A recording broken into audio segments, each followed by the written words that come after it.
Hey everyone, this is my hike up Frenchmen Mountain outside of Las Vegas. It's got a nice overview of Las Vegas once you get to the top of it. For me, this was it's a pretty strenuous hike. It's got some good elevation climb and a short distance, but it's not a long hike.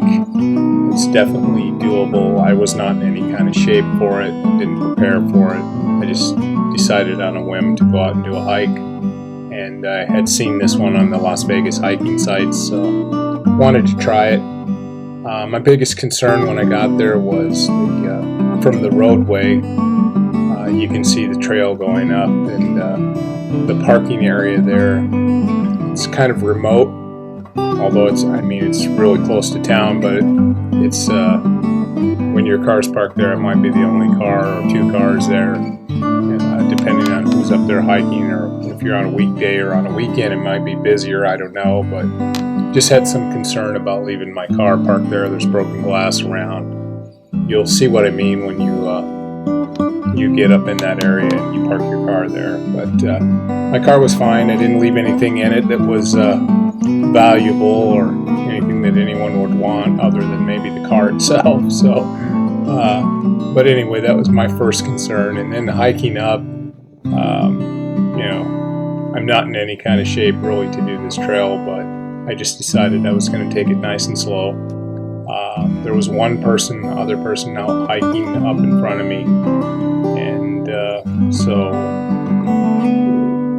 as far as the trail being busy, it wasn't busy at all, but again, it was a weekday. The trail is, like I said, it's a good, steep grade.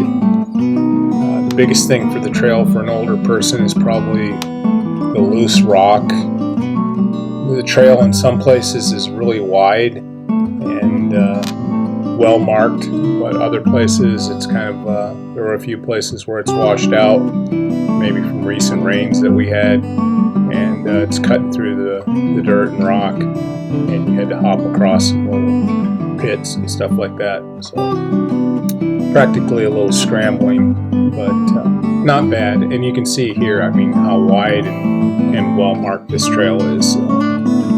Biggest thing again is it's fairly steep, so you want to have good shoes and just always focus on watching your footing. Don't get distracted and start plodding away, because you could go down. And then when you come back, that's the biggest probably caution as far as slipping, because your pace is going to be a lot quicker because it's a decline, and you can get some loose gravel or drop off and lose your footing. I did not, but I'm just throwing that out there. This is the wider part of the path after you've went up the first summit, and then you drop down in this little valley before you climb up to the cell tower. So again, this is it's a wide trail, but all of that stone there is pretty loose. The distance of this trail is not really that long. It was hot out there when I was out there, so take water and make sure you're prepared that way. I had a backpack on my back. I had some snacks and a few bottles of water. I was actually kind of weighted down, to be honest, but all in all, I ended up drinking all the water that I brought, which was like 3 or 4 bottles, so I probably didn't need that much, but it was pretty hot that day. So. Some great views from the top, although it wasn't a really clear day. The day I was up there, there's kind of some smog down in the valley, so I was disappointed in that. I'm sure there's days where you go up there and there's been a breeze and it's all cleared out. But for me, this hike was, number one, I was happy just to have kept the same pace pretty much throughout and made it to the top of it, to the summit of it. And plus, it was kind of late in the day, and I was wanting to make sure that I got back down in time to get to my car before it was going to get towards the end of the day. I think I spent, instead of an hour each way or something, I might have been a little bit over 2 hours on this hike. I still feel like I did pretty good. Slow going up,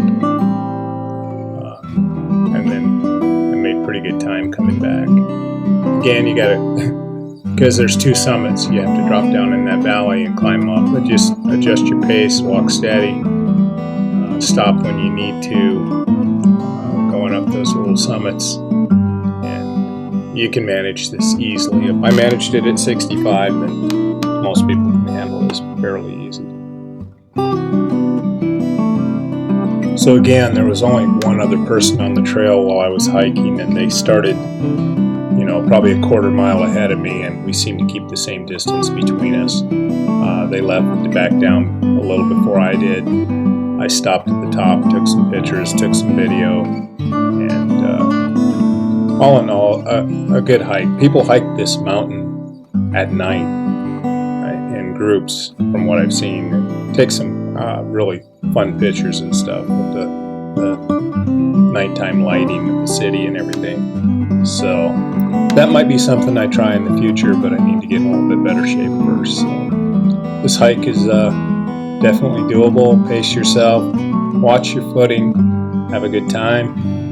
Sorry the video isn't a little bit better, but I was out of shape. I was breathing hard and trying to get some walking video and keep my footing and keeping all those things going at the same time. So if you do this hike, just make sure you take some water. And again, wear some good footing, good soled shoes, and so besides the great views here, it's good exercise. It was a good day, good hike, and the trip back, again, because there's 2 summits, you have a little valley to go down, climb back up the other side. The other side was not difficult. It was getting a little bit breezy at that time, but I stopped probably twice going up the other side of that second summit on the way back, and most of the downhill stuff, the real tough part of it was just keeping your footing on the gravel, and then that washed out area where there's some little switchbacks and stuff, making sure you're on the trail when you come out of the washed out areas.